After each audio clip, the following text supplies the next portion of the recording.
monsters. Everything that brought me alive. Though we're all like monsters, playing with the monsters.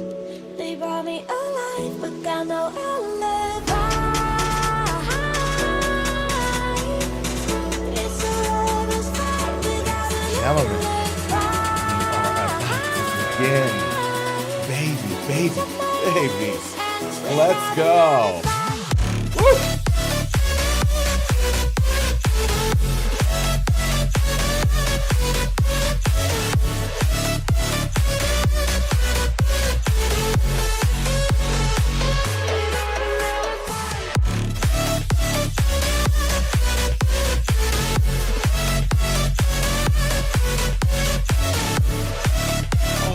Are you guys ready?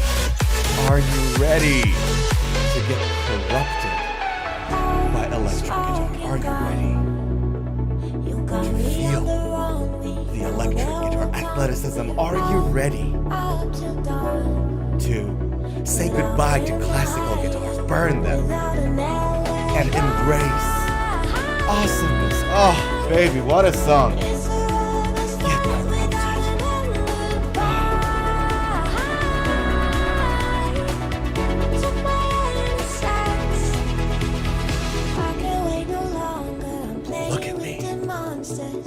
Ladies and gentlemen, happy Saturday. Baby. Are you ready? You're not ready. You think you're ready, but you're not ready.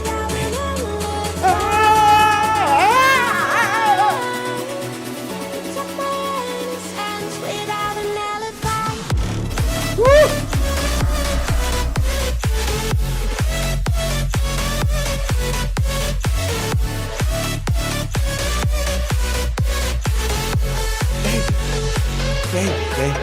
Baby. Ladies and gentlemen, happy Saturday. What's happening, baby? Oh, I love an energetic Saturday evening. And if you're in the land down under, that's Australia, New Zealand, and those other places. If you're joining us from the southern hemisphere on the Australia side, happy Sunday morning. How's everybody doing? What is happening? How are we doing? Ladies and gentlemen, you are going to love this stream. We have a kick-ass set of items on the docket today. Yes, we're going to be talking a lot of guitar. We're going to be talking a little gossip, okay? We're going to be talking a whole bunch of stuff. That's the start. But let me tell you what we're going to talk about. Number one, first item on the docket, we're going to talk about the Kiesel Guitar's new Kyber model. They came up with this crazy, it's not a headless guitar, by the way, believe it or not, because Kiesel does a lot of headless stuff. But this one actually has a headstock, a scary headstock, and I'll tell you in a second why it's scary. But we're going to talk about Kiesel Kyber, first thing. Secondly, we're going to talk about the Italian jazz guy. You guys know Matteo Mancus, the crazy guy who doesn't use a pick and plays a Yamaha. He talks about why he started with Yamaha, and then we're going to check out his guitar specs. That's an interesting guitar. That's an interesting choice for a modern guitar player. So we're going to talk about that next. Then we're going to talk about Kirk Hammett of Metallica secretly selling his guitars on eBay and the merits of that. And then next, we're going to talk about Paul Reed Smith, the owner, master luthier at PRS Guitars, sitting in an interview with, what's this called? God damn it, Reverb. Yeah, I couldn't think of it. Buy guitars from Reverb, don't remember the name, huh? That's how it goes. Paul Reed Smith sat in an interview with Reverb, and he talked about, some of the, because you know how they say PRS is like lawyers and dentists guitar, and it's just copying everything Fender and Gibson did, and he addresses some of those, and I found that talk really interesting. So I'm going to play a snippet of that, and we're going to have a chat about it, and then a whole bunch of other gossips and chit chats and everything else, and we'll see how we go with time and then take it from there. How does that sound, everybody? Chat, is somebody there? If you can give me a thumbs up. Is the sound good? Are we doing well? Talk to me. Because if you don't, I'm going to start. We're not going to wait. We're not going to wait for anybody. We're not waiting. Waiting is a classical guitarist player's issue. We're not doing that, okay? We are full speed on gear 12 right from the get-go. Yeah. All right. Let's do this. I am going to play something a little mellow so that we don't lose our minds, and then go from there. How does that sound, everybody? Let me just play something a little mellow, okay? And then we're going to start. Alrighty. Looks like we're doing alright. I'm checking our stream quality across the platforms, and it looks like we're doing okay with our frame rates and everything else. I like it. So let's get started, folks. Let us get started. Join me in the share screen view. Let's go. All right, Kyber Kiesel. Here we are. So this is that Kiesel model that I told you guys about. That Kiesel just basically came up with. They just released it, and there's some really interesting features on it, but notably, it is it has a headstock.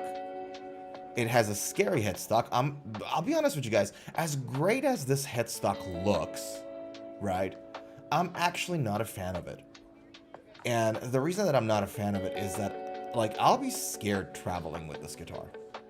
Like, moving this guitar around. And if you, like, you know, go through season changes, or where you live in a location where there's a lot of season changes, like seasonal temperature, moisture, things of that nature, I don't know a cut-off headstock like that, how stable it is going to be. I genuinely don't know. But it seems to me that a missing piece of wood like that is potentially a risk. Dorotio, what's happening? How you doing? Hi again. Good to see you. Good to see you, brother. How's everything? But yeah, so I don't know how stable that headstock is going to be. And so that's one of the reasons. And Ormsby does like really extreme versions of it. Ormsby Guitar, if you guys know it, does a very extreme version of that headstock. Like there's like a complete, I'll show you guys, might as well just give me a second. Ormsby Guitars headstock. Yeah, look at that. That's what I was talking about. Check this out. Let me move myself here. See that headstock?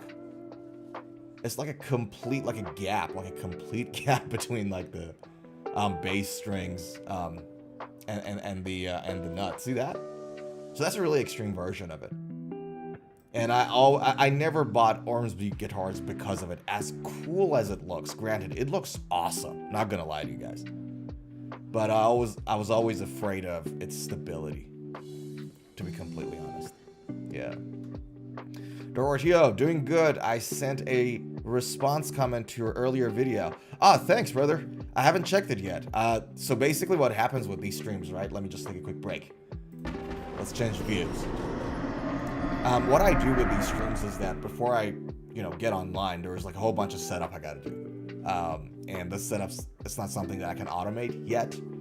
And so I haven't checked the comments yet. I was just like trying to set this up before I can come live. I'll check it out and then I'll get back to you on that, pal. Yeah. All right. Let's go to Kyber. So this is the new headstock, but also notably, look at the body of the guitar. So it has that cut there, which is very interesting. So that's like extra comfort if you play seated in a classical position. You're gonna love this probably. I haven't played with this guitar yet because it's just out, but I'm really optimistic about that curve. Another thing I noticed on this is the location of the upper horn. Do you guys see that? So if you have a look, it is literally in line with the 12th fret. And you guys might not be able to see it. I can see the inlay from here. It's around the 12th fret.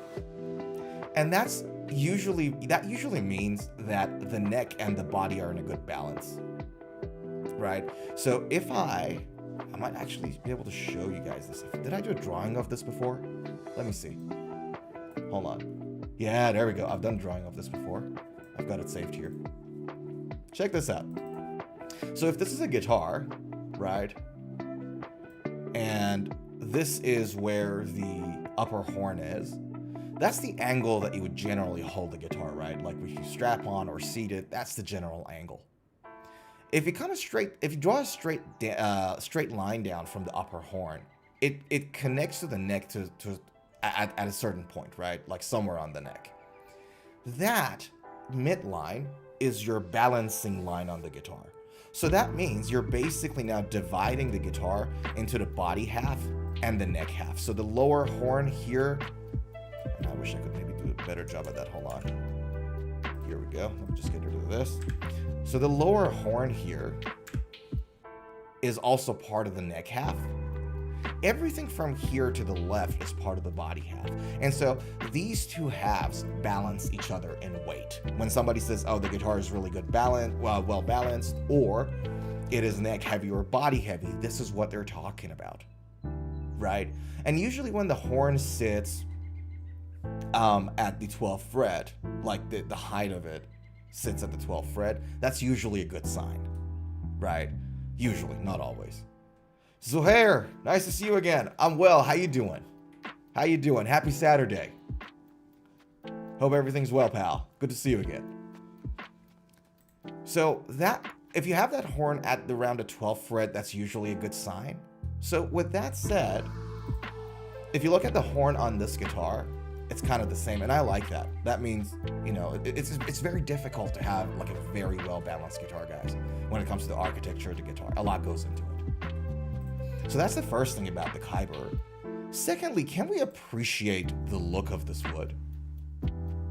What a beautiful piece of wood this is. My goodness. Just the body and the neck both. It's amazing. Yeah, and there's other colors too. So you got this one, the purple, and then you got this one. But man, I really dig this. I'm not gonna lie. I love natural wood colors on a guitar, like that natural wood pattern, good wood pattern. I love that. So there we go. You got the Kyber model. New Kyber model is out on 6 and 7 strings. And let's talk about the specs. So it's an Alder body, hip shot bridge. Yep. Where's it? Here we go. That's the hip shot bridge. It is a bolt-on with radiused neck heel. Yes, it is bolt-on, and yes, it is radius neck heel. So for those who don't know, Kiesel guitars, I think beginning of this year, started to change the heel on their guitars, the neck body joint. And they sort of like contoured it a little bit more. They shaved a little bit more from the body to make that transition between the neck and the body a little smoother. So that's what they're talking about when they say radius neck heel. I think the owner of Kiesel, I forgot his name, he went live on YouTube and Facebook about 6-7 months ago announcing it. So their newer models, they're all going to be radiused on the neck heel joint, neck body joint. So 37, 25 inch long, 1.3 thick and wide, doesn't matter. Electronics, one master volume control, a 3-way pickup selector, and a flush mount output jack. Yeah, can't go wrong with that. Ebony fretboard with a 14-inch radius, so this is going to be a little flatter than your PRS Custom 24s, Gibson Les Pauls, standard Fender Strat and Tellys. They all hover between 9.5 and 12, so this one is a little flatter. And it kind of makes sense, right? Kiesel predominantly caters to more modern style guitar players, which are usually they play usually faster, right? 24 stainless steel medium jumbo, frets, chrome hardware, Kyber headstock, we talked about that in detail, pearl white, my apologies, white pearl dots with standard black ring lumen lay. Hell yeah. Show me the lumen lay. Where's the lumen light? There we go. It's probably on the side there somewhere.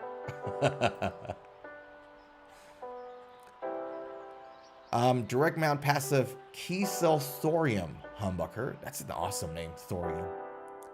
Sounds like uranium. Direct mount passive Kiesel Empyrean humbucker. I don't know what they are, not gonna lie. As much as I wish I knew how they sound, I really don't.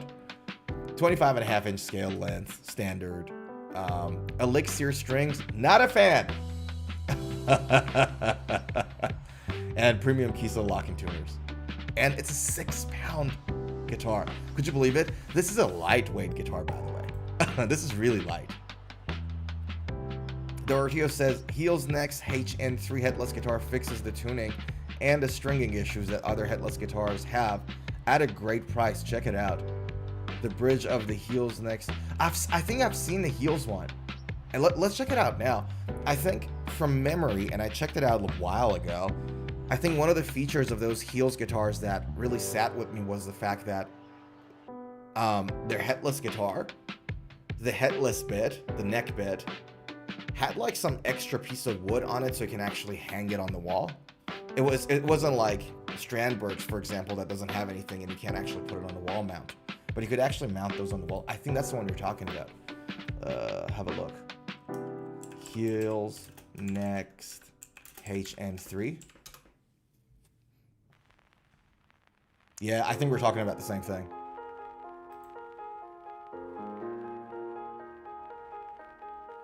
Yeah, that's the one we're talking about. See that extra piece of wood? That's for the wall mount. They even offer active pickup models too. Yeah, right. I heard a lot of good things about it. Apparently for its price point, it's magic. Right. What do we have here? What are the specs on this? That's shape, heels, material, mahogany body, roasted maple, slim C neck shape, 25.5-inch scale,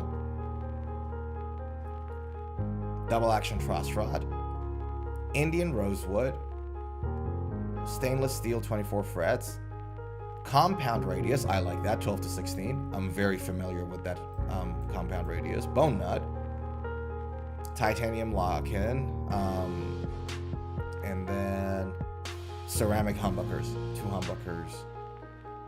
Okay, so what's the price of this guitar right now? What's the price tag? Let's see. Sweetwater.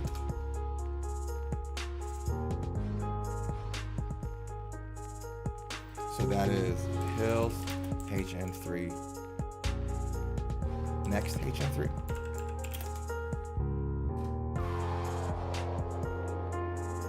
They don't have it on. They don't have it on Sweetwater. Doroteo, do you know where they sell it online? Is there, like, if not Sweetwater, maybe Guitar Center?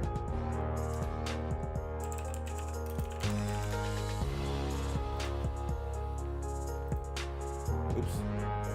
I on the wrong thing. Hold on.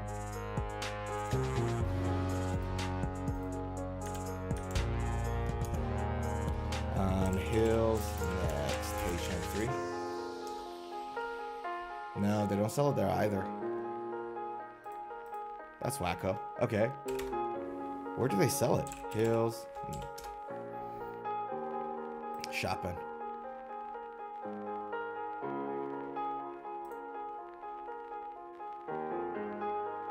Right. So that's about $600 US. Okay. Yeah, I heard a lot of good things about it. For its price point, apparently it's great. I bought a bootlegger headless guitar, absinthe red burgundy model, and it sucks and can't stay in tune at all. Got it from the official Hills? Oh, really? Okay.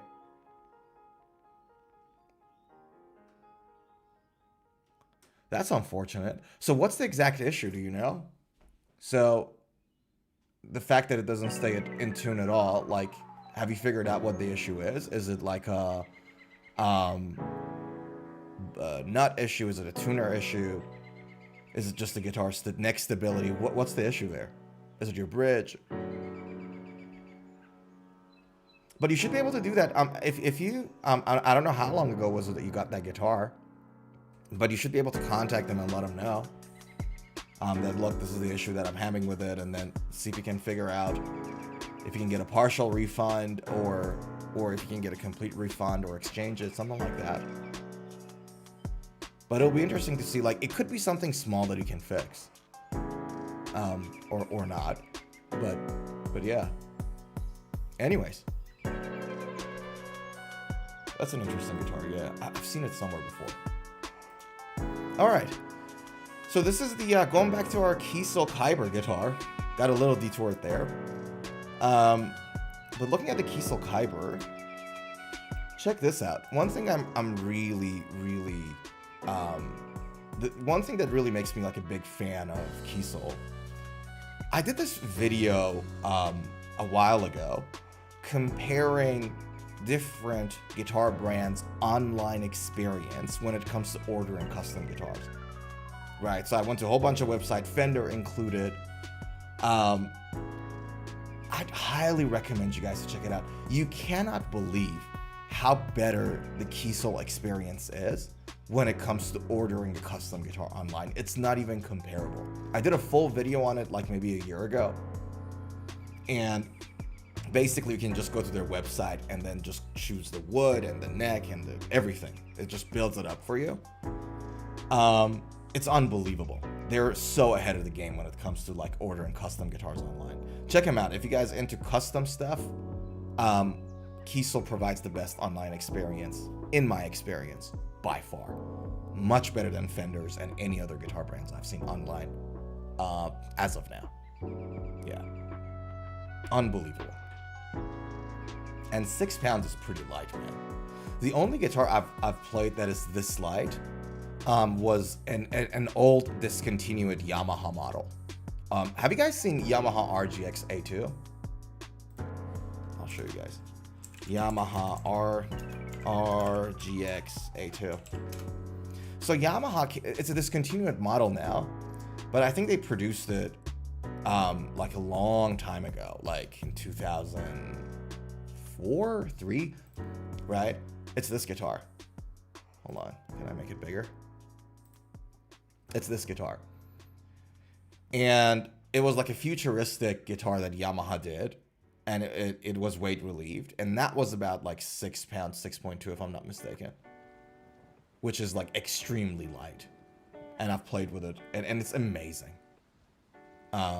It was amazing. I tried to find it again. I couldn't find a brand new one because it's discontinued. But just going back to the Kyber again, 6 pounds is like really light for a guitar, man. Yeah. Anyways, so that's with the Kyber. How does everybody feel about this guitar? Come here. Tell me. We're at the look at me view now. How did you feel about the Kyber? It's a good guitar, right? It looks good. It looks sick. It looks really nice. And I'm becoming more and more long on Kiesel guitars, not gonna lie. Yeah. Did you like it? You better.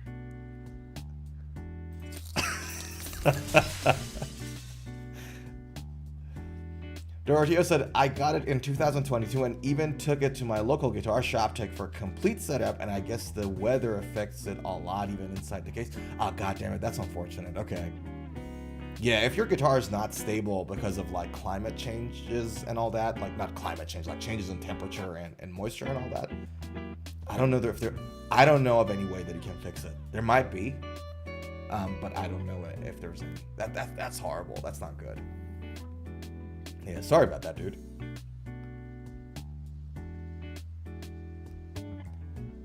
I like the 1980s Yamaha RGX models. Yeah, RGX models go a long way. They've been around for a while. I was really surprised that they discontinued the RGX A2. It actually received, like, it became very popular at a time. I remember one of the guitarists at Angra, the Brazilian hard rock band, they started to play it. They became a signature artist to that. And it wasn't like a high-end guitar. It was like a affordable guitar. And you don't see like affordable mid-level, mid-range guitars become signature to the artist like shortly after they come out. You don't see that often, which was really interesting. Anyways, speaking of Yamahas, that's actually a perfect segue. Shall we talk about Matteo Mancuso's guitar? Because that's an item on the docket. That's an item on the docket.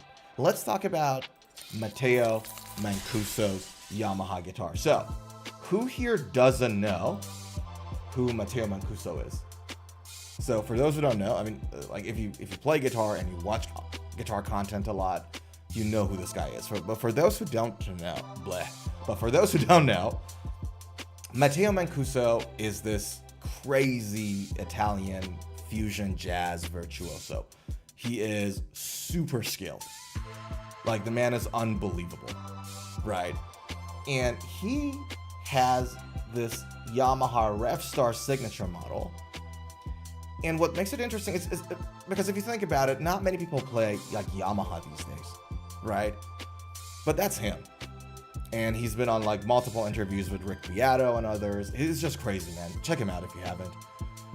But he started saying, because I always wondered, why is it that this guy plays Yamaha, not Fender, not PRS, nothing crazy? He's crazy, right? Dorothy says he's a beast, unlike the gent players. He's a beast. And wow, wasn't that a shot to gent players? You don't like gent players? He woke up today and decided to go to war with gent players. He's great. But so I always wondered why he plays with Yamaha, right? Because there are bigger companies, and when it comes to like signature guitars, like a company like Fender is probably much better positioned to spec the heck out of the guitar for a particular artist and then mass produce it, right? I started playing Yamaha because of that. Matteo Mancuso reveals why his guitar is more versatile than other options, names one Gibson model he likes. So, why did you start with Yamaha? Yeah, I started with Yamaha, I think it was in 2017. The thing that really resonated with me was that at that time I was searching for a guitar that was similar to the SG. That's the Gibson SG, guys. Still, I'm a big fan of the Gibson SG. It was my first professional guitar. So I was searching for a guitar that was a little bit more versatile because at that time, I started to play some of the jazz stuff. So I was searching for a guitar, first of all, that was still a solid body. But with this guitar, you can have both the jazz sound and the aggressive rock sound. And the Revstar was the perfect guitar for that purpose. And then he continues to say, in 2019, they asked me to work on a custom guitar. That was my first custom guitar by Yamaha. It was the first prototype, and I'm incredibly happy with it. Yeah, so he liked the guitar, played it for 2 years, and then Yamaha, very smartly, offered him a signature guitar. To be honest, I stayed with Yamaha because they immediately let me have the chance to build a custom guitar. They really wanted to build a custom Revstar for me with the right colors and right electronics, and they were incredibly kind. What a smart strategy from Yamaha. And Yamaha is not even in the game of guitars that much. Like, they're more into motorcycles than electric guitars, right? But they saw the guy, and whoever, I don't know who was the person in Yamaha that saw him and was like, all right, we gotta get this guy. That person's smart. Because think about it now. Like, right now, Matteo Mancuso is huge on social media. He's been like that for a few years. He wasn't as big in 2017. He just was not. Give me a second. And finding people before they become big is what really matters, right? Not after they become big.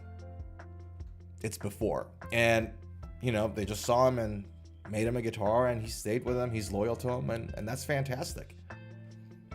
Yamaha is doing a better job than Washburn Guitars when it comes to acquiring new artists.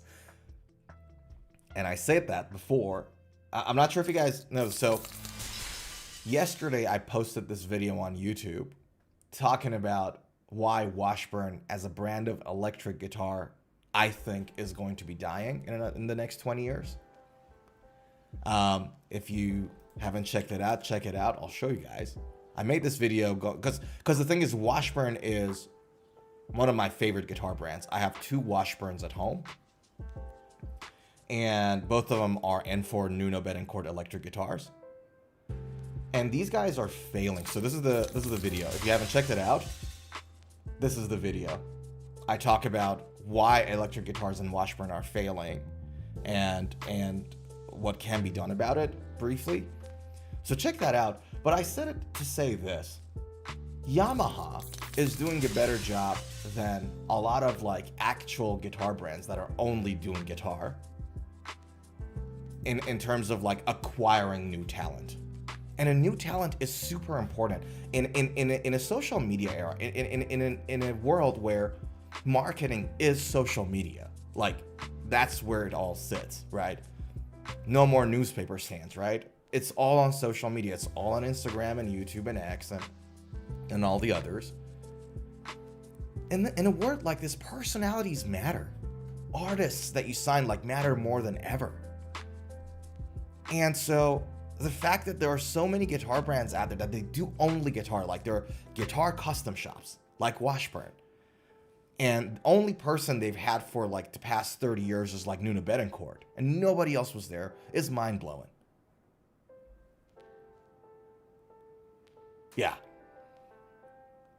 Doroteo says, you got that right about Washburn. Firm handshakes. Yeah. Like, I'm glad to say that I'm not the only one. Like, it's unbelievable. And Washburn guitars are amazing.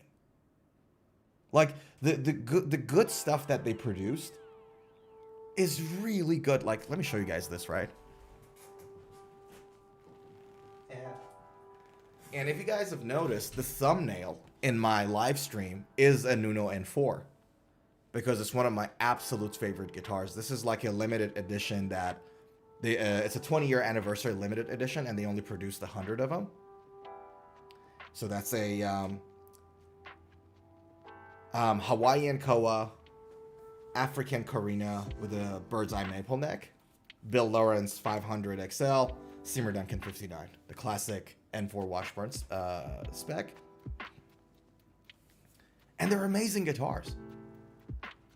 They're really good. And just the fact that like they're just milking that Nuno cow forever is crazy.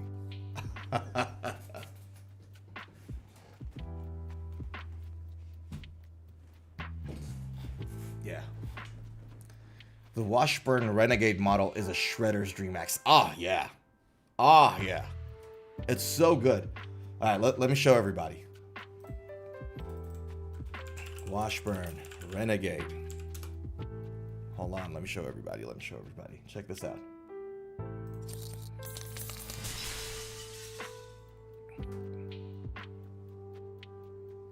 There we go. That's that.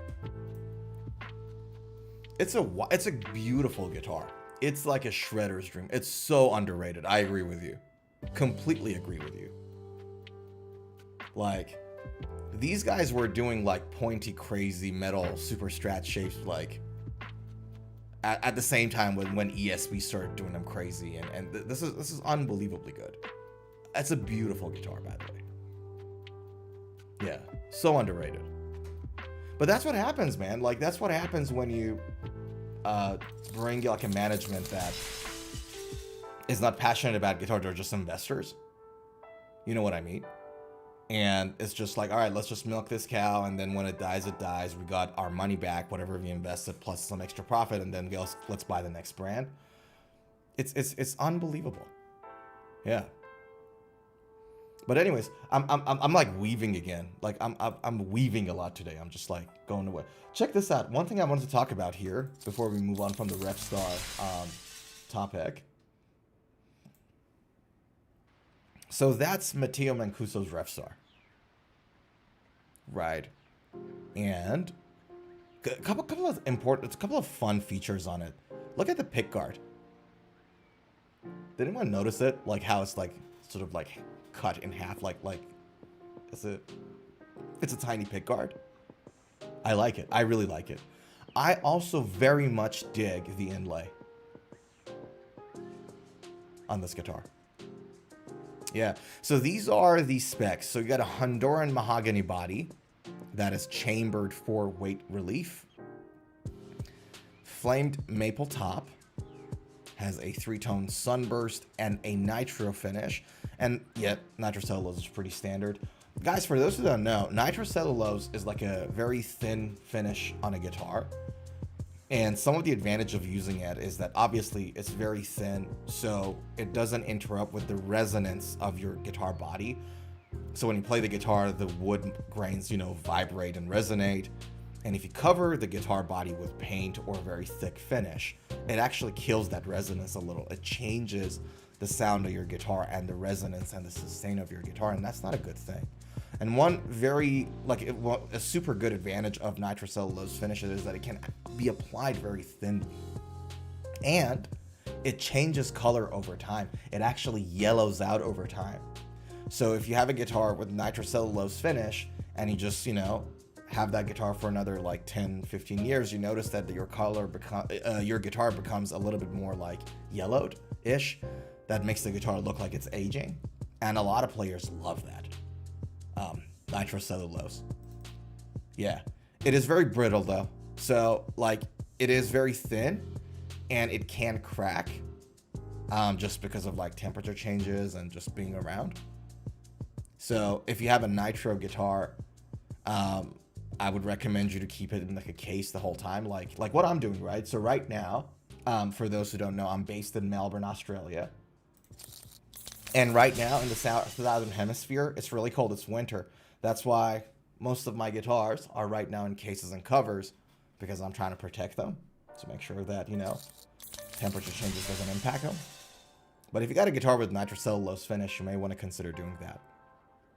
Yeah.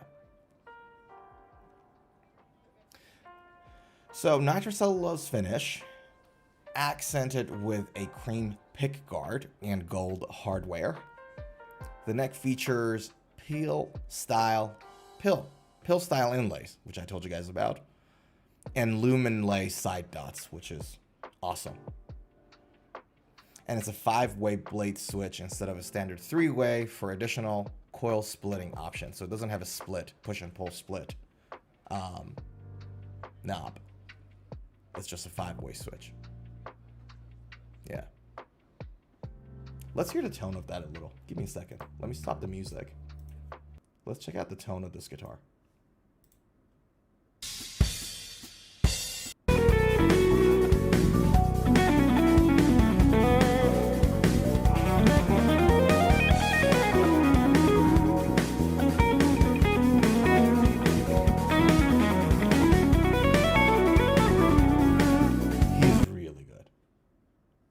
He's really good. I can't play much longer. I don't want to get like copyright strikes or anything of that nature on my channel. So I can't play it longer, but I can't recommend it enough for you guys to go and just check out his work. He's just amazing. Matteo Mancus is just crazy good. But yeah. And by the way, Doroteo, I saw your comment about gent players. So Doroteo said he doesn't like gent players because they try too hard to be like Polyphia clones. A lot of people are. I don't know about all gent players, but you're right that like Tim Henson sort of started this movement of, you know, that kind of a sound, and then everybody just hopped on it. It was like, you know, it reminded me of what? And I talked about it in other streams. It reminds me of when trap became a part of hip hop culture. You know, when like Future and Migos came in with the first Culture album, and everybody started singing in triplets and in autotune, right? and the Polyphia thing became just like that. Like these guys started to do something, and then everybody just jumped on it like crazy. He sounds like the second coming of Alan Holdsworth, but in a modern way with that Yamaha X. Yeah, that's a way to put it. Yeah. But yeah. But Gent is not that bad. Like, by the way, so talking about Gent again, like I'm a huge fan of Periphery. Like those guys play real Gent, or Meshuggah too, and those guys are pretty good. Yeah, but like with Periphery, you never know what to expect in a song when you're hearing it for the first time, which is pretty interesting. Yeah. All right, chat. How are we doing? Before we're going through the items on the docket really quickly. How are we doing, y'all? How's everybody feeling here? YouTube, everybody live and well. Twitch, what's happening? If you're on Twitch, hello. Yes. How y'all doing? People are a little quiet on Twitch today. Yeah. All right. Shall we go to the next item on the docket? And this one is a little gossipy. Not gonna lie. We talked about the spec stuff a lot today. Let us now gossip a little bit and see where we go from there. All right. Give me 1 second. Let me bring that music back on. Yeah. All right. Next, Kirk Hammett.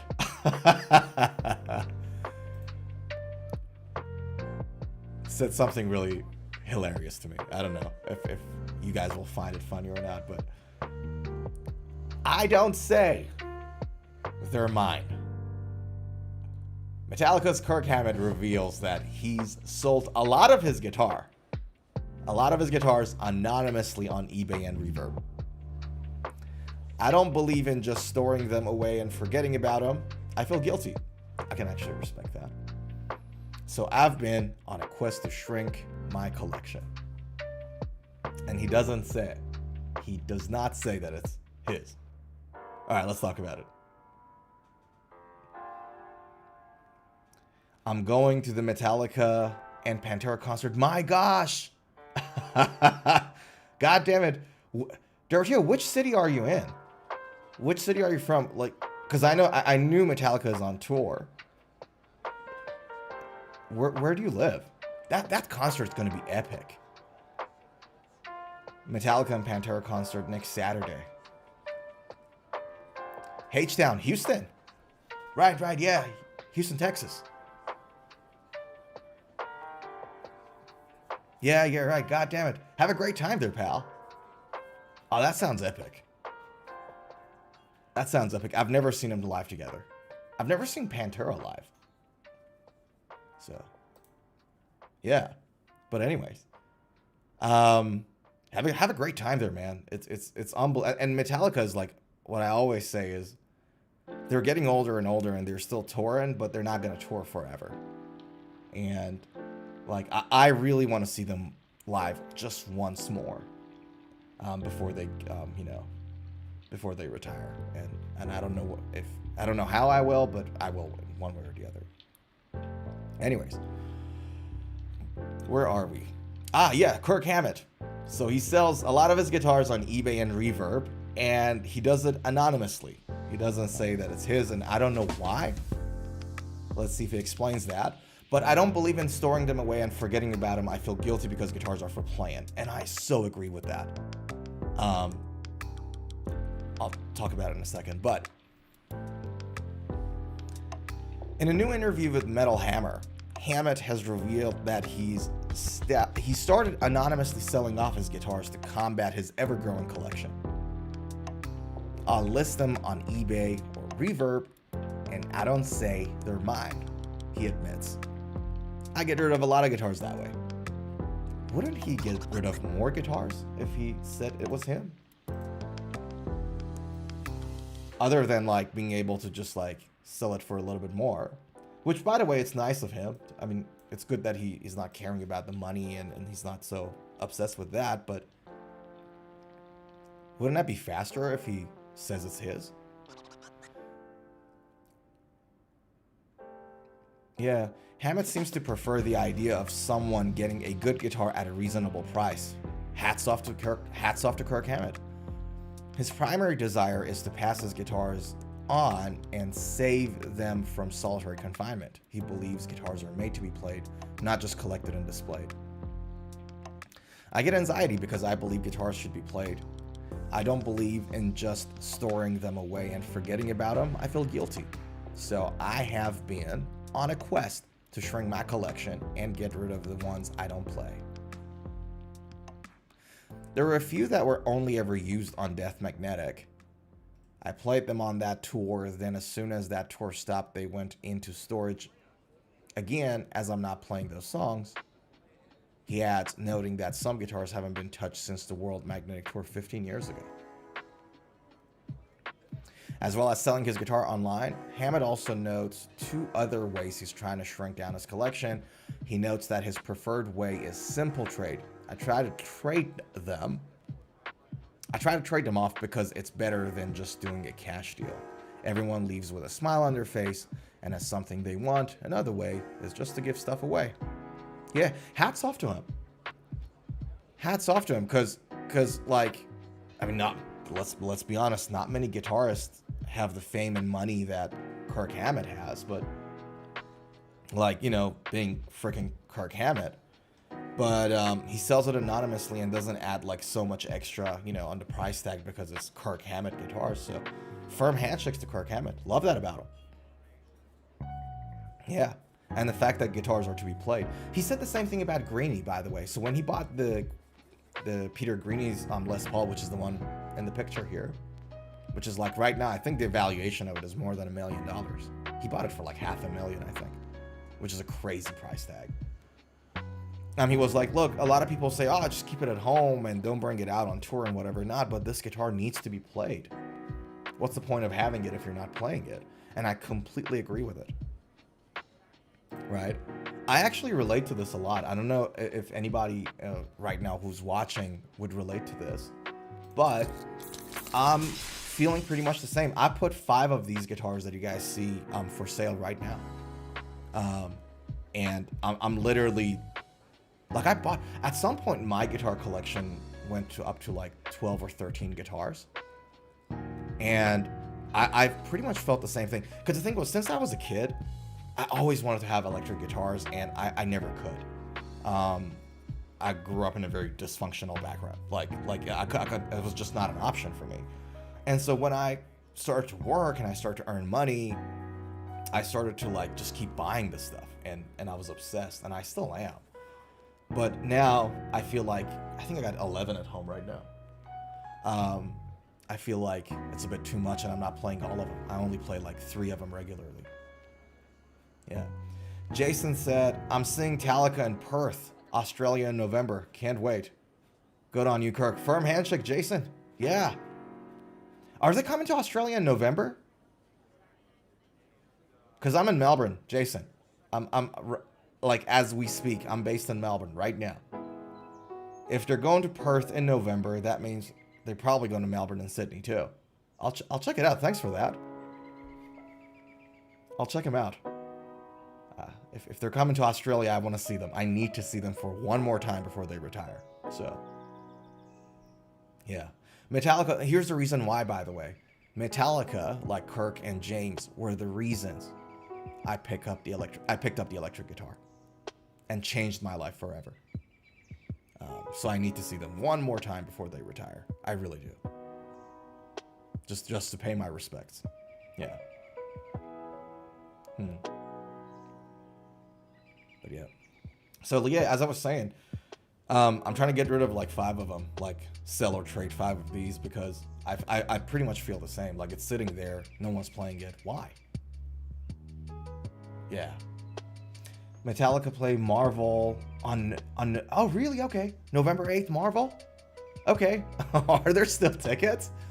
How come I didn't hear about it? I've got like my notifications on Ticketmasters and a whole bunch of other ticket sale platforms. I'll check it out after the stream. If there's still tickets, I'll buy some. Surely there are some tickets left. I don't know. Actually, I don't know about that. They usually run out within like a 20-minute time window.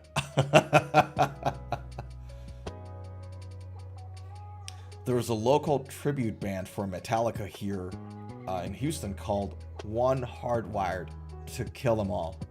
They're in their late 20s and sound just like Metallica from the 80s. And singer sings just like James. Heck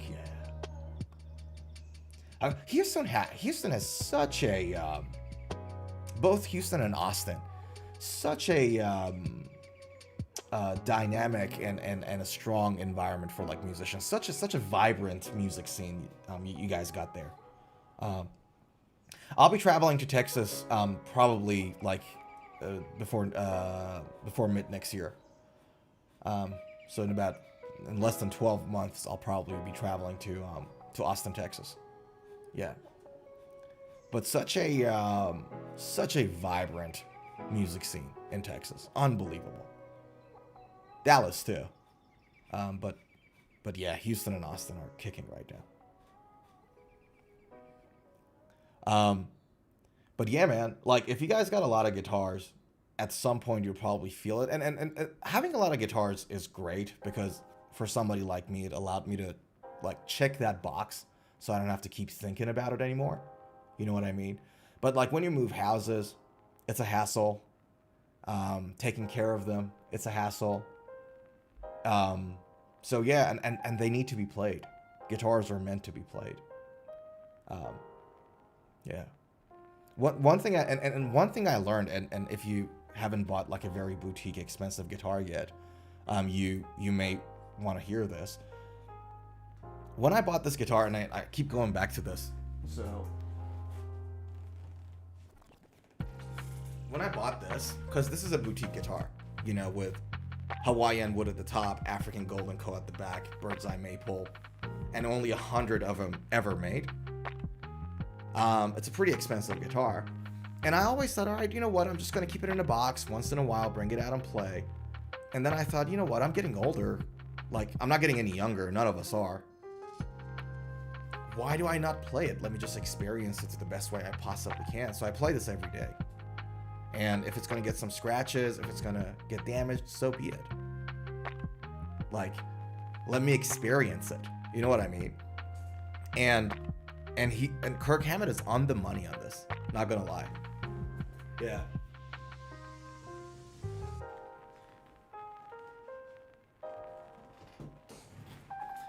Is it better?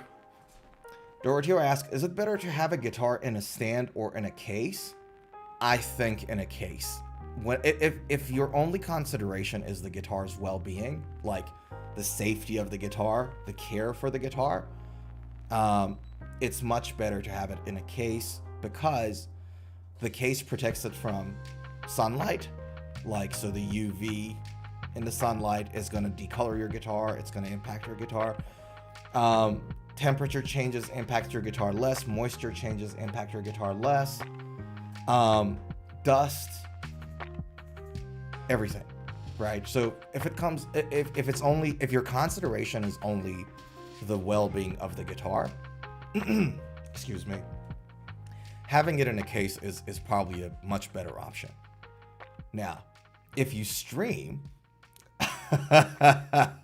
or if you make content, having it all set up for show and display is probably a better idea. I just love my guitars too much. Right? So that. But yeah, I like to, when I can, I like to keep them in a case just so that, like I said, like when I grew up, when I was a kid, I never had the opportunity to play electric guitars or have them. And I'm not going to go through the details of what.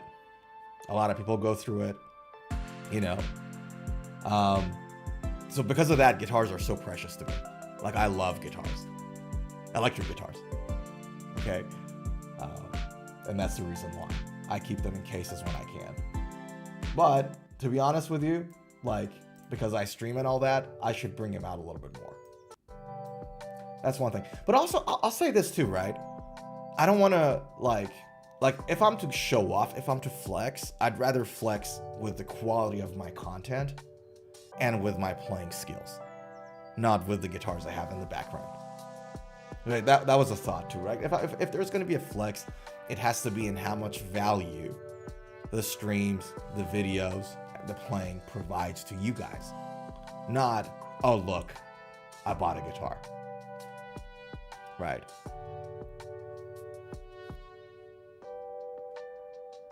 Yo, back to Just Ask. Zohair asks, where should I begin learning music theory? Do you have any advice? I'm a self-taught playing 16 years. Yeah, look, when it comes to, I'm mostly self-taught myself as well. So I totally get that. I totally get that issue to like find the right place to start learning music theory. Let me answer your question in two ways.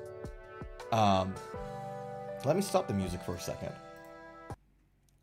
So for everybody who didn't get it, Zohair just asked, as a self-taught player, where's a good place to start learning music theory? Right. I'll answer it first this way. When it comes to learning music theory, like just the knowledge of it, not you learning it, just the presence of knowledge, you probably can learn it from ChatGPT now for free. Right? Literally, or any other AI model. I'm not like promoting ChatGPT or anything here. You can literally learn anything you want from GPT. Right? In terms of like what you want to learn, how you structure it, and things of that nature. Right? So the presence of knowledge is now almost everywhere for free, in video format, in text format, in every which way you like. Right? So it's not the availability of the knowledge, it's more like the structure. The question, to me, a much more interesting question is, how can you structure it, the learning process, so that it fits you better in number one, you study the things that help your specific way of playing first, not every other jargon, right? Because you guys remember, we all went to school, right? Like we all went to like junior high, went to high school, and there was a lot of things we learned, like topics and subjects that we were like, I'm not going to use this ever again in my life. Why am I wasting my time on this, right? And music theory is no different. Like there's a lot of things there that do not serve you in any way, shape, or form, but it's part of that music theory textbook, right? So the more interesting question to me is how you structure that learning, right? So I'll ask you then, right? I mean, what topics to begin with? Like notes, fretboard, major scale, intervals. Yeah, those are great ones to start with too, right? So notes on fretboard is a very good one to start with, actually, because if you know where each note is, if you got a clear understanding of fretboard mapping, that'll help you out a lot, for example, when it comes to improvising, right? But if you never improvise, you're not a fan of it right now, it's not something that is in your plan, you just want to play cover, like you like Metallica, you like other bands, and you just want to play cover songs, learning that is of not much use to you right now. Maybe later on when you want to dig a little deeper, you can start. Do you know what I mean? Right? So that's the idea. I tell you how I started, and maybe that'll be of help, because what I play mostly heavy metal, hard rock songs, right? For me, because I know that metal music maneuvers on minor scales a lot. Aeolian mode, Locrian mode, all these modes that sound more sad, more flats in them, right? More flat notes in them. Because I knew that was the case, one of the first things that I did when I was teaching myself how to play was to learn these modes, fingerings, right? So you got the Aeolian mode, you got the Locrian mode, keep going, and you got the major scale, the Ionian mode, the Dorian, the Phrygian, all of them, all 7 of them. So I started with the minor scale first, because metal music, rock music is mostly there. And then I learned the major scales later, which is usually the other way around. Like traditionally, when teachers teach scales and modes, everybody starts with a major scale first, because major scale is the basis of learning other ones. Like you learn the major, and then you learn that the minor scale is a major scale with a flat third. Do you know what I mean? Like, they teach you the major and then they teach you everything else on the basis of the major. I learned it exactly the opposite way. Because for me, the way I looked at it was, all right, well, I'm playing metal. I'm not going to play major scale when I'm playing metal. Why would I learn it first? So funny enough, I learned the Aeolian mode, the minor scale first. And then everything was on the basis of minor scale for me, in my mind, which is not your standard way of teaching music theory, right? So, Zohair, the best advice I have is you look at what you do. So, for example, you said, Zohair just said, I do improvs using backing tracks from YouTube here. Heck yeah, that's a great exercise. I do that too. To be able to improv over chord changes is my goal right now. Then definitely 100%. Then you need to have a clear understanding of your fretboard mapping and things of that nature. 100%. So what you said, I think, is actually on the money. What you want to do is to, number one, learn all the notes on the fretboard, go on all 7 modes, not just the major scale, go on all 7 modes, and definitely understand intervals. 100%. All of these 3, you have to be like reasonably good at it, and then obviously then put it to practice, right? Yeah. Thanks, brother. No, that was a great question. That was a fantastic question.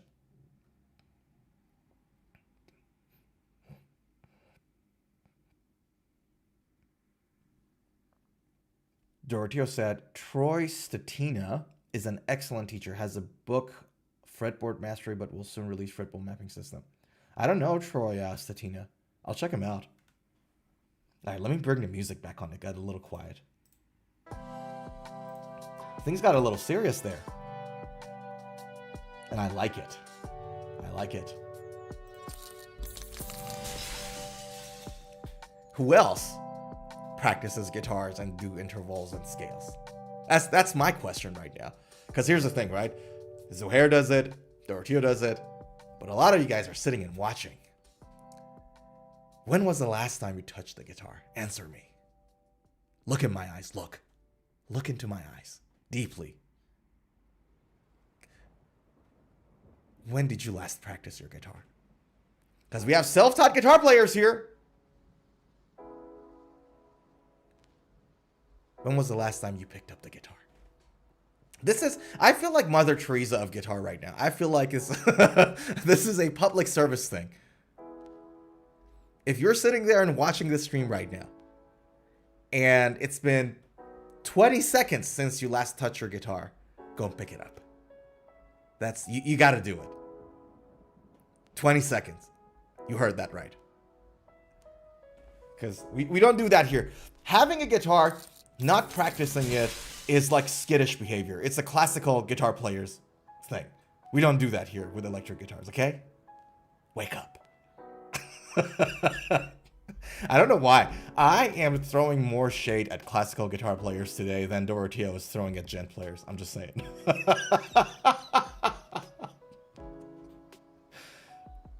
Hey everybody, before we go to our next item on the docket, if you just joined us, happy Saturday. Happy Sunday if you're joining us from Australia and New Zealand. Hope everyone's doing well.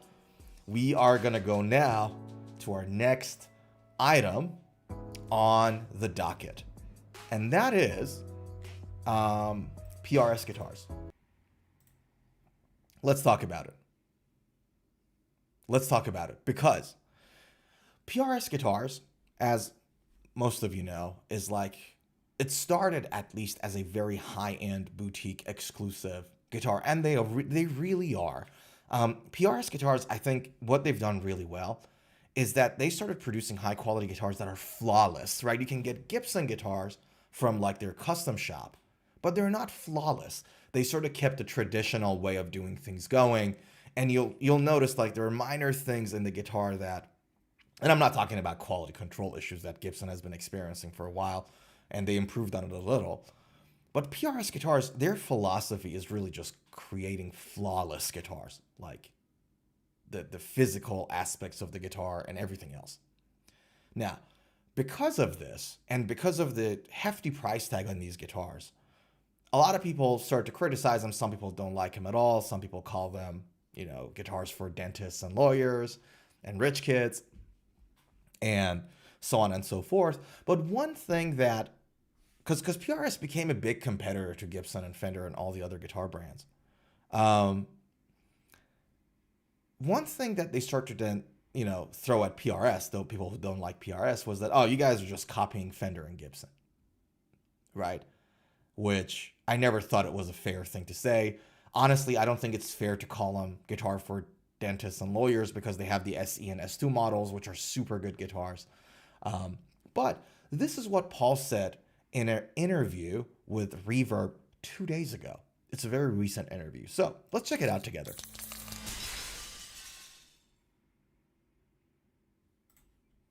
I don't chase what Fender's doing now in any way. I don't chase what Gibson's doing now in any way. I see Leo Fender and Ted McCarty as teachers. And there was clearly some magic that happened at certain years. 1963, 64 Stratocaster, they were the ones with the best signal noise ratio. They hummed less because they were a little louder. Signal to noise ratio is, guys, when you play the guitar, how much sound you get versus how much noise you get from the pickups. And older pickups were a lot noisier, single coils. They had the hum. That's why dual single coils together, like the one with the two, is called a humbucker, because it kills the hum. So when he talks about signal to noise ratio, that's what he's talking about. The higher the signal to noise ratio, the better the pickup, as a rule of thumb. Okay? Unless, again, you're going for like an old school sound. You want the noise in there. Usually speaking, signal to noise ratio, that's what it's about. Was clearly some magic that happened at certain years. 1963, 64 Stratocaster, they were the ones with the best signal noise ratio. They hummed less because they were a little louder.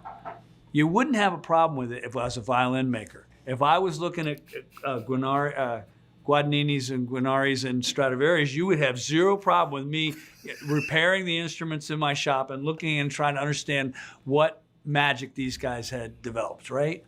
But in the guitar business, you're just chasing Fender and Gibson. That's not fair.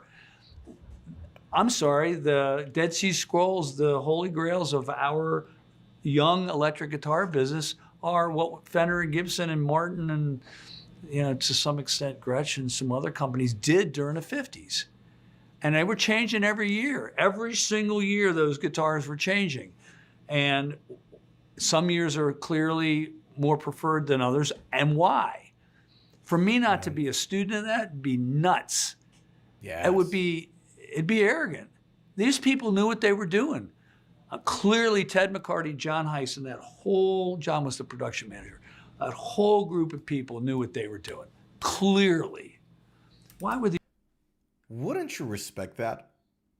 What he just said? And he is Paul Reed Smith, right? He is the owner and the master luthier, was the master luthier, I guess, still is, of one of the most prestige guitar brands in the world. Isn't that nice to hear from him? Like, that he's still a student of the game. That whole group of people knew what they were doing. Clearly. Why were the early Les Pauls gold top? Oh, he's going into another topic. Well, we can talk about that maybe later. But that's what I wanted to bring up. And it's such an interesting thing he just said there. I don't know about you guys. I really find this interesting, what he just said there. That, look, and it's not like that I'm copying Fender and Gibson. It's just that these guys knew what they're doing. And it will be dumb if I'm not learning from them, right? And he really did. Like, if you look at PRS guitars, they kind of brought in the best of everything that was out there in both Fender and Gibson into their guitars. And he says, look, for me not to learn it from him, it's just nuts. It'll be stupid. It'll be arrogant. And I completely agree with him. And again, call me whatever. Call me like a PRS fan. Call me, I've been called a lot of things about PRSs before. How can you not respect this? And you can see that attitude in the quality of the guitars that they've got. Doroteo said, I try to like PRS guitars, but Mark Holcomb model didn't do it for me. But the quality was there. Right, okay. Yeah, Mark Holcomb's guitar is like a specialty guitar though. Like, I actually have it here. I have the blue burst, because there's a purple one and there's a blue one, right? Give me a second. I have the blue one here.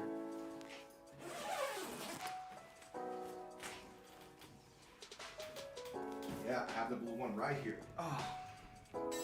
Oops. And there's a couple of things I really like about this guitar other than the looks. That is, the fretboard is 20-inch in radius. That is as flat as a table. And my goodness, the pickups are great. Now, I have the 7-string as well. The walnut one, which has the old Alpha Omega pickups as opposed to Scarlet and Scourge, which is on this one. I prefer the Alpha Omega pickups.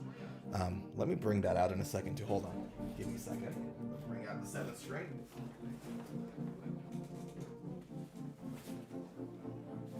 But yeah, so here's the thing. PRS Holcomb is like a specialty model. It's like, it's made for a specific kind of playing. Here we go. And I probably like this one, by the way, a little more. So this is the same guitar, just a 7-string version, but slightly different pickups, right? Here we go. I like this pickup, this guitar, more. First of all, I love the look. I told you guys, I love the natural wood looks. But, Doroteo, these guitars are really specialty guitars. So understand, Mark Holcomb is a guitarist for Periphery, for those who don't know. And these guys got 3 guitar players in that band. There's 3 electric guitar players in a band called Periphery that plays gent. And for a guitar to be in that band and survive, you have to be able to cut through the mix. It has to be able to be separated and stand out from the other 2 guitars and all the other sounds in the mix, by the way, live and in studio. So this guitar, honestly, the neck pickup is really versatile. So the neck pickup, you can do whatever you want with it.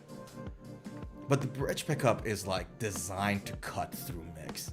It's a very specialty guitar, this guitar, both this and the 6-string.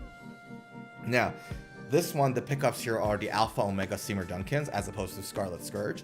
I prefer these ones a bit better. They're a little bit more, out there, like volume-wise and output-wise. I prefer these, but they were great too.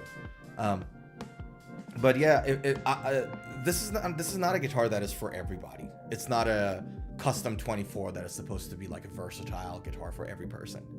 Yeah.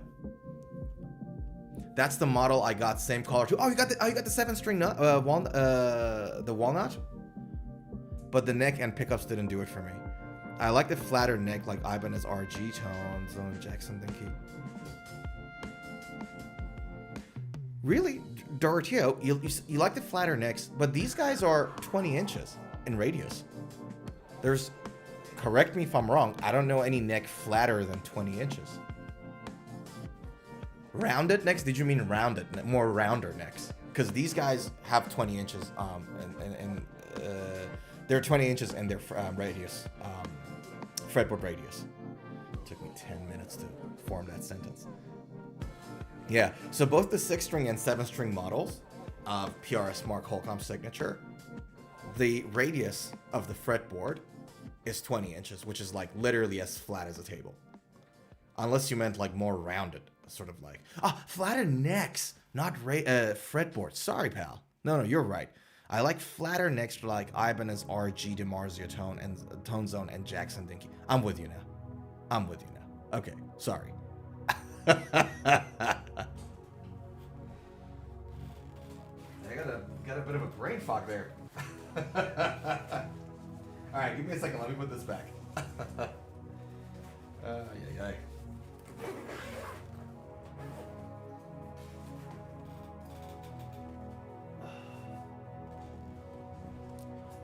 Alrighty. Sorry about that, everybody. My brain just really gave in for a couple of minutes. Yeah, but this is what I was saying with the PRS, Paul Reed Smith's interview with the Reverb guys. You gotta respect that, man. Like, say whatever you want to say about PRS, and honestly, it's not even like lawyers and doctors guitars anymore. There's SE models there. The PRS Silver Sky SE was the most sold guitar on Reverb 2023, if I'm not mistaken.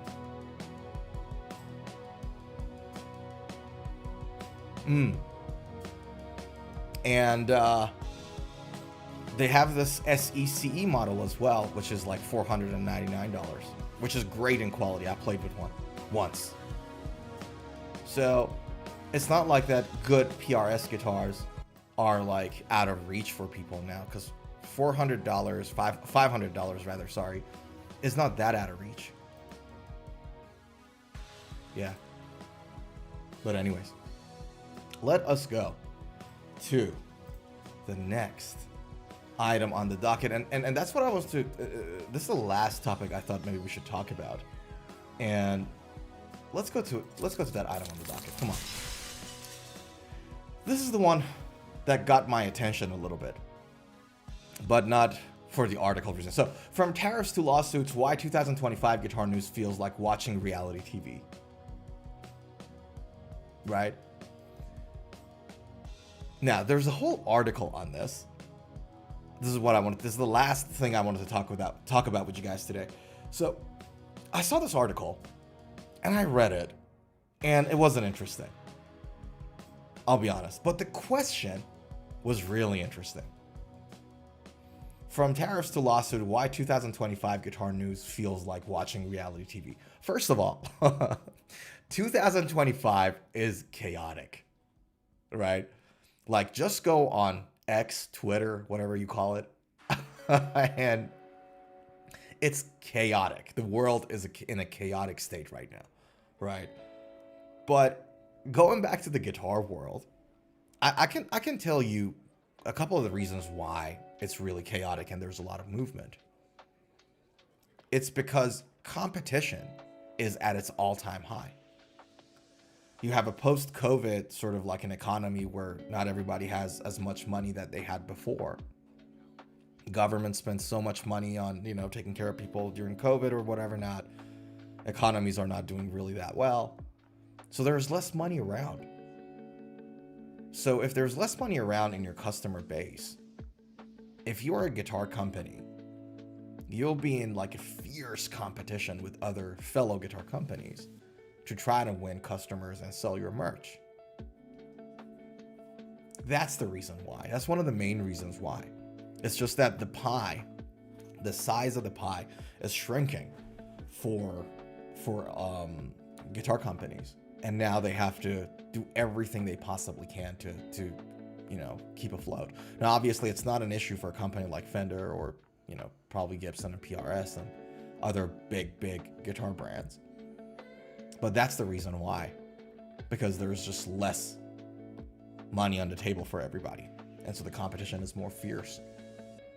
And let's be honest, right? Gibson has made a habit of just suing everybody. They went after PRS, they went after Dean. They really are going after people. But that's the reason why. And then like halfway through you get like Trump guitars. President Trump, after he won the election, he I think that before inauguration, he did his Trump guitars. And that was there was like this massive shipment of chips in that was confiscated in the US in the LA port. All that stuff going on. But this is one of the main reasons why. It's just there is less buyers or less money around for people to buy. And so the guitar companies have to lower the margin and then compete in every which way possible. Yeah. Doroteo says, PRS SE Mark Holcomb signature electric guitar. Blueburst is the one. Oh, right. You have the Blueburst. Got it. The quality and look was excellent. I totally agree. completely agree with you. Sorry. And by the way, can I say something? It's so good that you realized that it's not for you.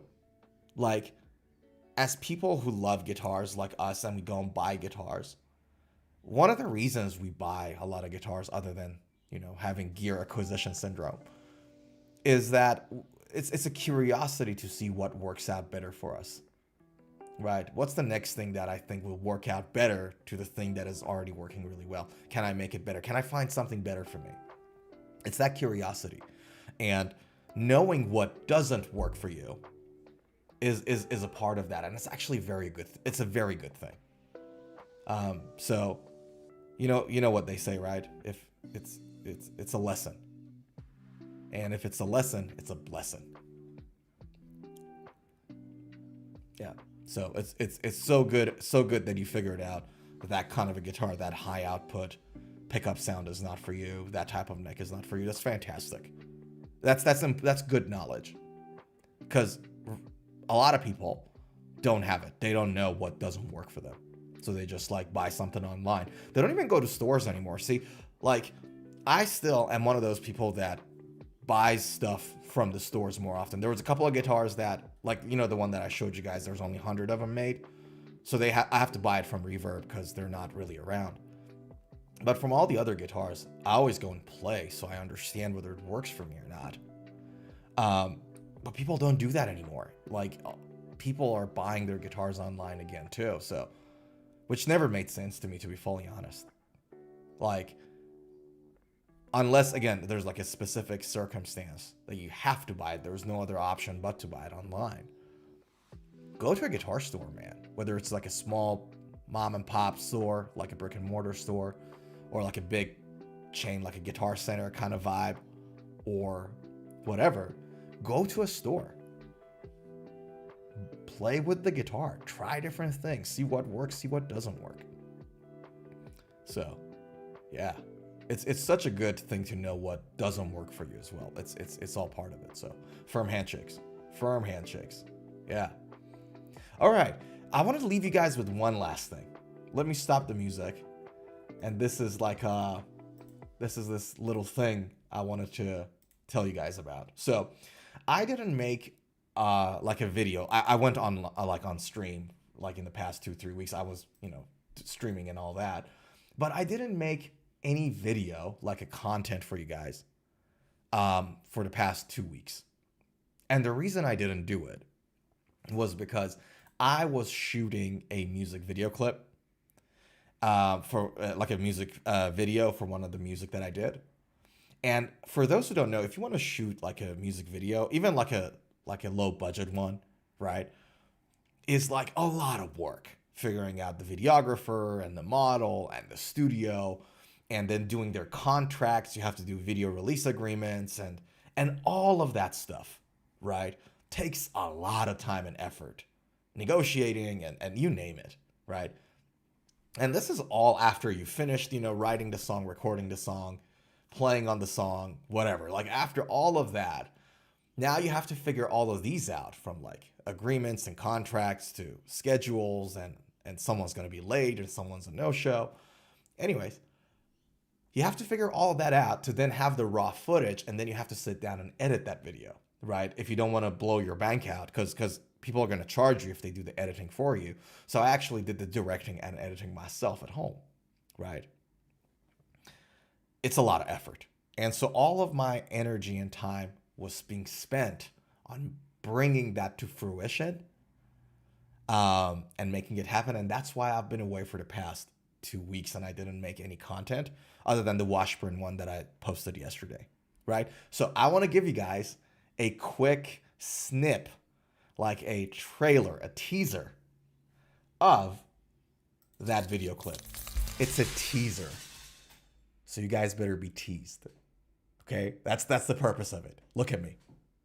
Look. Be prepared to get teased. Okay? I think that's the purpose of it. That's the purpose of the teaser. All right, let me bring it up.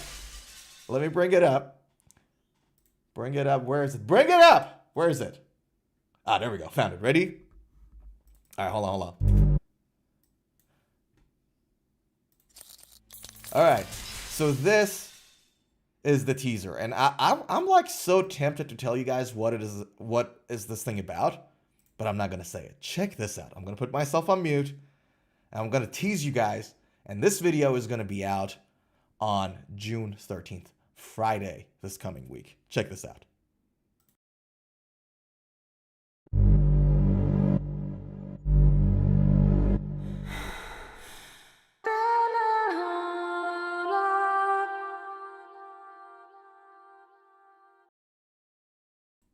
Yeah. This is going to come out on Friday, this coming Friday, in a week time. And it is crazy. It is, I'm not even, like, I'm just going to give you guys a hint, right? It is an acoustic metal song, right? What video this is, Zuhair asked. So this is the video clip for a new song that I did. Yeah. So it's a cover song, so it's not my original song, but the cover song is like a full-on metal, like a dark, heavy metal song. This song is actually acoustic. But I covered it, so it's completely different to the original song. I'm going to post it. I'm going to give all the credits and tell you guys what song it is. It's still a secret, but this is the teaser for anybody who's watching. For anybody, like, if you're watching this, you got to get teased. Get teased again, one last time. See, I'm hostage.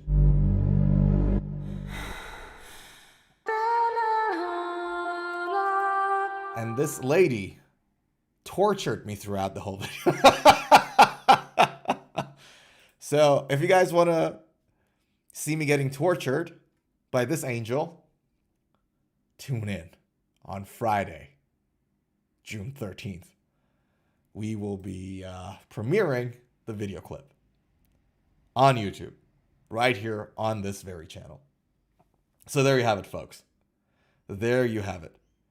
Oh, hey, it's Jessica on Twitch asked, is this an in this moment song? I don't know what that, it is not a moment in song, and I don't think the song's name is that, no. But I didn't get the question complete. The video reminds me of one of theirs. Right. No, it's not. So it's like a video clip for a cover song that I did from a heavy metal band.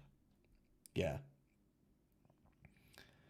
Zuhair says, nice promo, liked it, but when do you stream live normally? That's a good question. Look, because I work about 70 hours a week, my streaming is not usually consistent. I usually try to do at least twice a week on Fridays and Saturdays. I still haven't figured out what works best for me to do consistently. Because I honestly want to do it every day. But it's just that with my workload, I don't know if it's a possibility yet for me. But it's usually Fridays and Saturdays, and sometimes Sundays is when I do it. Now, if you follow me on Instagram, I actually post, or a story rather, I post a story before I go live. Like about a couple of hours or something before I go live. So, yeah, gotcha. Enjoy coming here to talk to you. Same thing, man. Same myself too. So good to have you here. You guys are so good here. So I appreciate you coming in and hanging out. Firm handshakes to you. It's always nice to have people that, actually love guitar and like to chat and hang out and are interested in these things like myself. It's like to have that like-minded people. And the beauty of YouTube is that it allows you to be selective. Like you can go and, hang out with people that are like-minded. Yeah. Oh, hey, it's Jess on Twitch. Have you heard how much Asking are basically scamming their fans live? No, I don't know who they are, to be honest with you. Yeah. I have no idea who those people are. They shouldn't be scamming everybody. Scamming Asking Alexandria? Oh, I heard of him. But, no. I don't know much about him, to be fully honest with you. Yeah. Has anyone heard of Asking Alexandria? I heard of them, but I don't know who they are. Like, I've never heard of them. And Jessica says they're scamming their fans. They're basically performing, but putting the bare minimum. Oh, okay, so they're not doing a good live performance? A lot of vocals are playback? Oh, okay. Interesting. Hold on, asking Alexandria. Give me a second. Who are these guys? Hold on.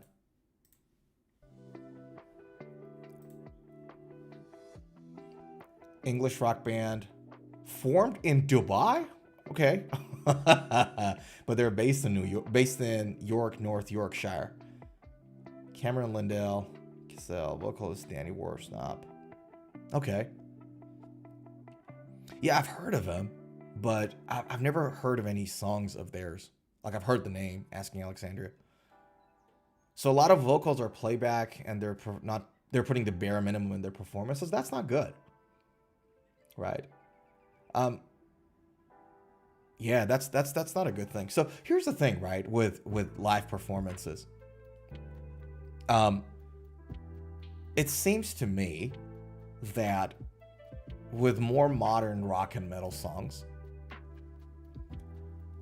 a lot of elements that are in the studio record, like a lot of sounds, are not necessarily guitar, bass, or drum, which are usually predominantly, you know, the main instruments in a rock and metal band.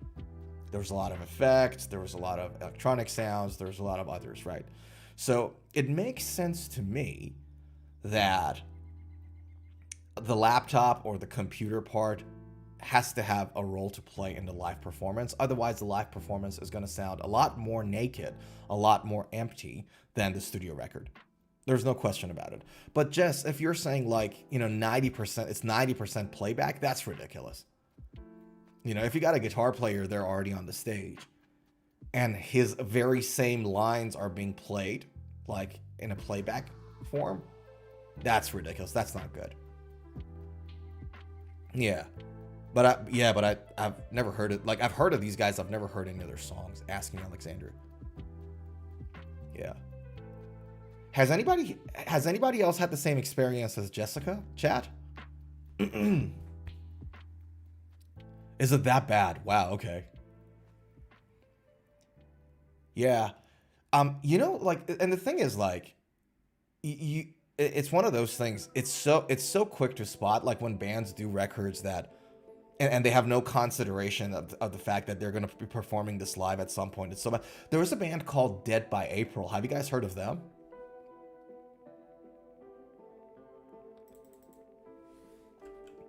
Dead by April.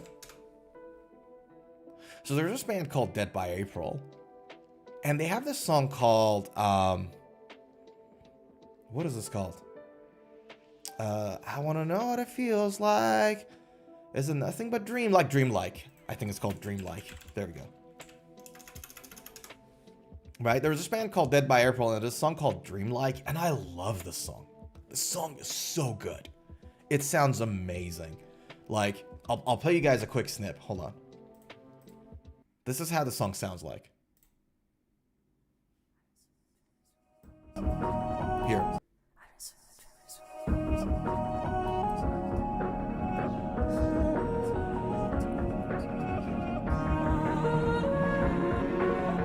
It's a nice sort of like a modern metal song, hard rock kind of a vibe.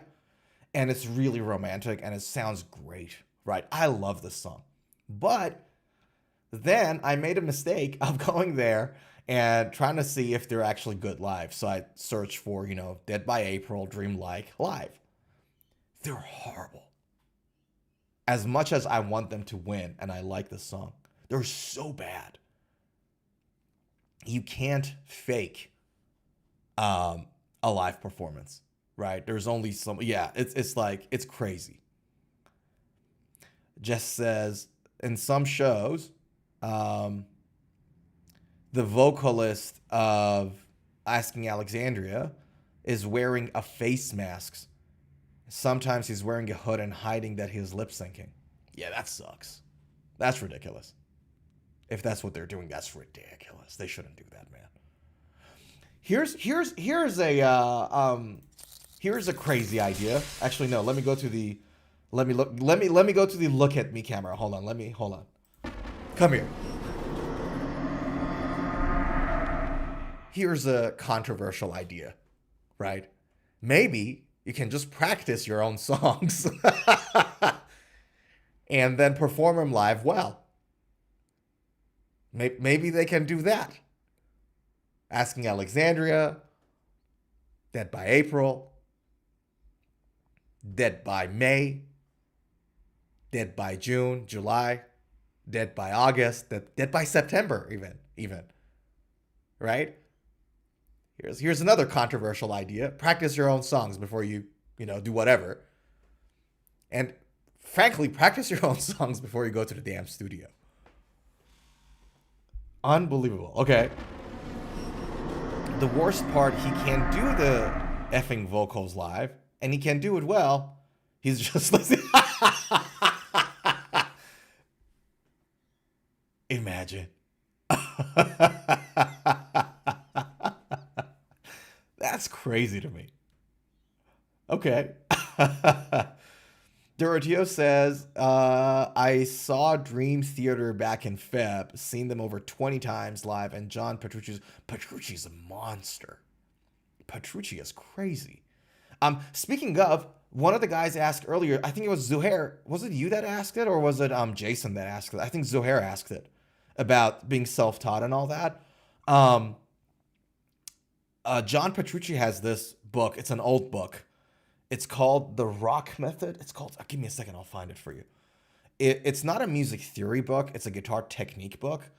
And if you are in parallel with working with music theory, if you want to work on your technique, check that book out. I forgot the name of the book. If anybody knows the book, feel free to.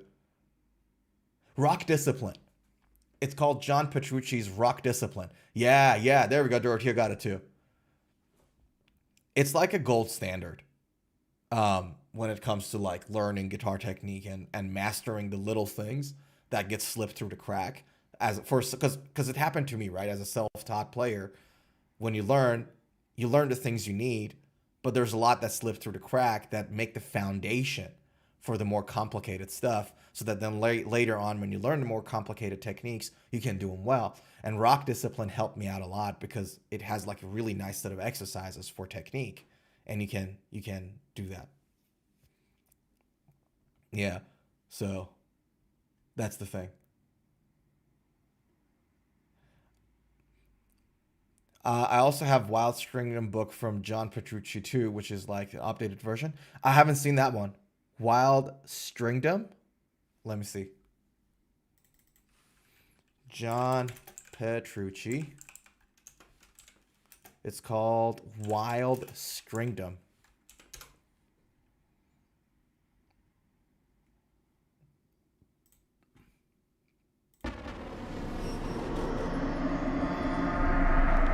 All right. Wild Stringdom, John Petrucci. Guitar World magazine teamed up. And this book details the patterns and techniques that have made Dream Theater the most amazing, important band of our generation. 130 music sample tracks. All right, so it's like this one is more like a lick book then, Doroteo, is that right? Because Rock Discipline is more like a technique book. This seems like it's more of a lick book to me. Expanding your vocabulary, creativity, chord knowledge. Is that accurate? What do we have here? Time management, material, right, left-hand sync. That sounds like an interesting thing. All right, you got me hooked. I'm buying it. I'll probably be buying it. It's like $20. I'll buy it after the stream and read. Dorian sound using arpeggios. Zuhair, this might be good for you, dude. Is Zuhair still online with us? You were asking about, this might be something you'd be interested in. I'm certainly interested in it. I'll probably buy a copy. Intervallic slides, string skipping, diatonic arpeggios, sweep arpeggios, creating Dorian sound. Yeah, okay. That's interesting. All right. I'll just have this link saved. It's for at least intermediate level guitar slingers. Hell yeah. Okay. No, I'll check it out. Thanks for that, pal. That's good. That's good. I didn't know he had this book. I only knew him for Rock Discipline. Jess asked, do you allow links in chat? I don't. Need to show you just how lazy he is. Can you, Jess, instead of putting the link in the chat, I'll still bring it up. My issue is not bringing up the things you guys suggest. But links is a bit of an issue because I don't know what those links are. But if you give me the name of that video on YouTube, I'm happy to share the screen and show it. So it's not like that I don't want you to share things with me. It's just that people have put some, you know, not that healthy links in the chat before. So I'm a little sensitive to it just for the sake of everybody here, right? So it's not against you sharing things. I'd love you to share things. Just put the name of that on YouTube there and I'll search for it and I'll find it for you. And we can all see it together. And that's for everybody too, right? So if you guys want to share something with me, I'd love to share it and share the screen and share it with everybody. But if you tell me what the lookup and the search terms are, I'll find it for you guys as opposed to links. Just as if you look up Asking Alexander final episode 2025 live, it's on the channel. Okay, let's check it out. Let me save that while stringed up and YouTube. Give me a second.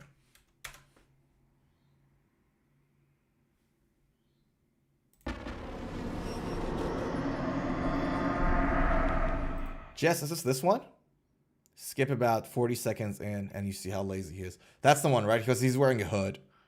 That's the one. Okay, let's check it out. Thank you for coming. God bless. We'll see you next time. Okay. The mic works. 40 seconds in, you said? All right.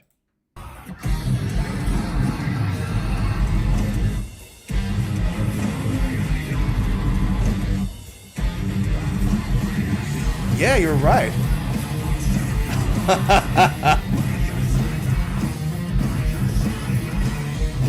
Hold on a second. Yeah, he is. Jess is right.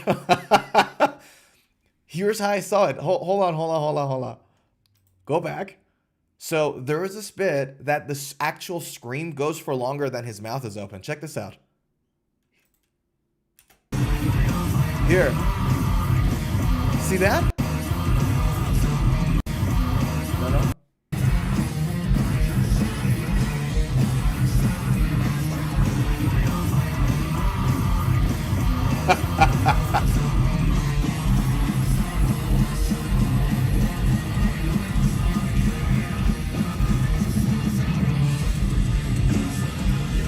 Yeah, Jess has a point.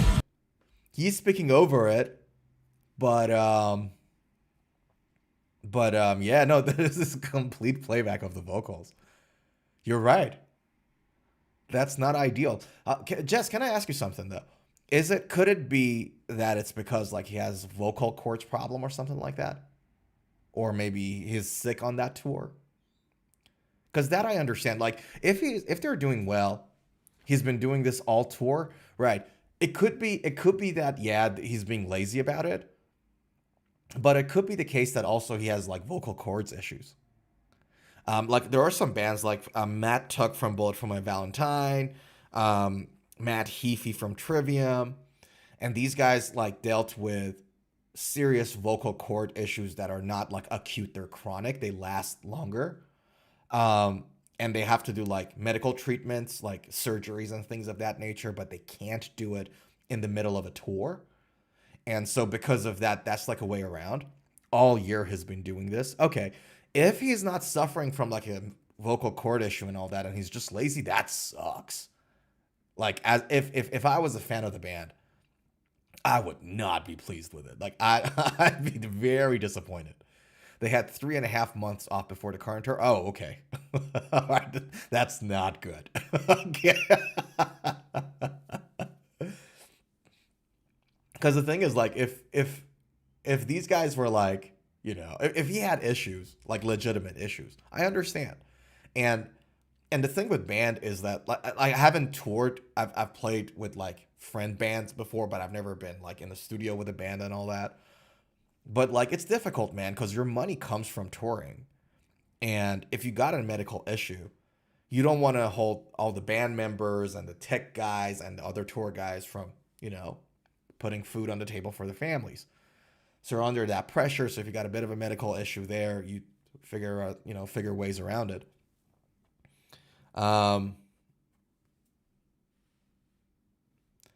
Look up Asking Alexandria final episode live.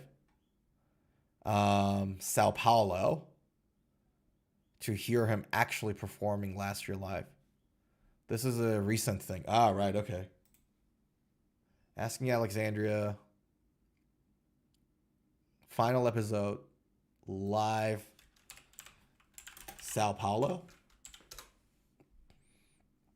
Is it this one?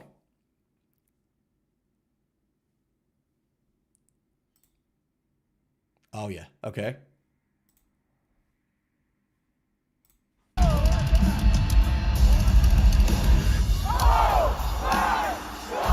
Sorry, just one quick stop. Is that that LTD white guitar? I forgot its name. With a single humbucker. Anyways.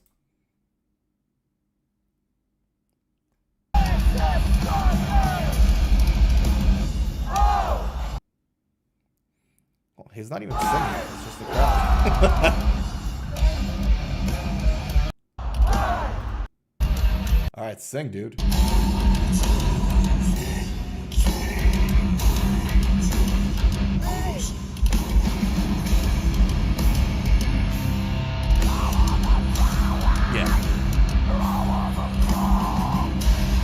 So he's singing now.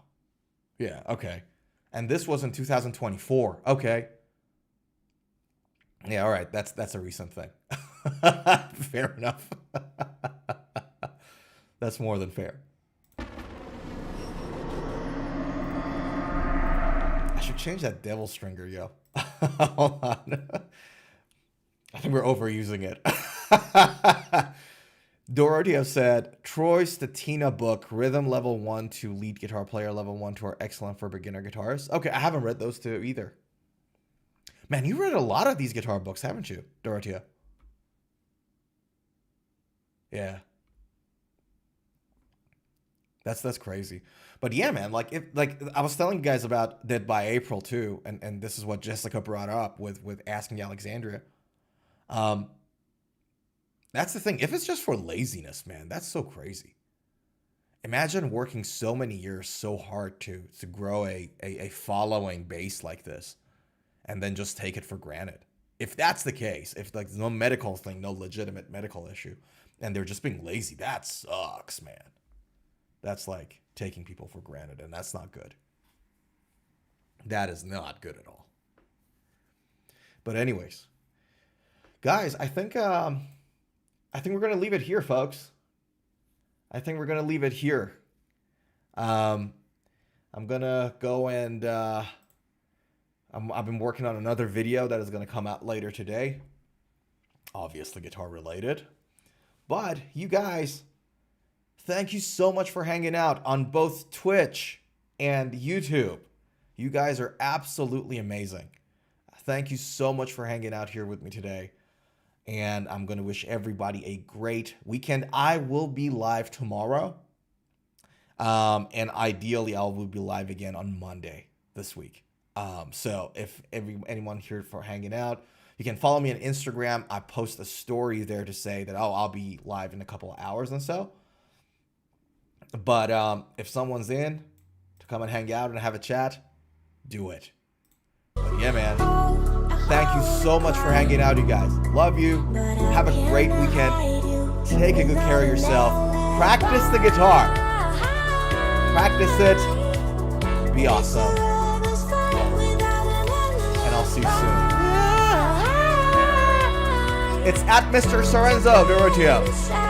At Mr. Sorenzo. It's in the description of the YouTube video. You can find it there. I'll see you guys. Have a great weekend. We're all like monsters, playing with the monsters. They brought me alive, but got no alibi. Have a great weekend, everybody. It's the weekend. Chill time, guitar play time, music time, fun time. Love y'all. Take care.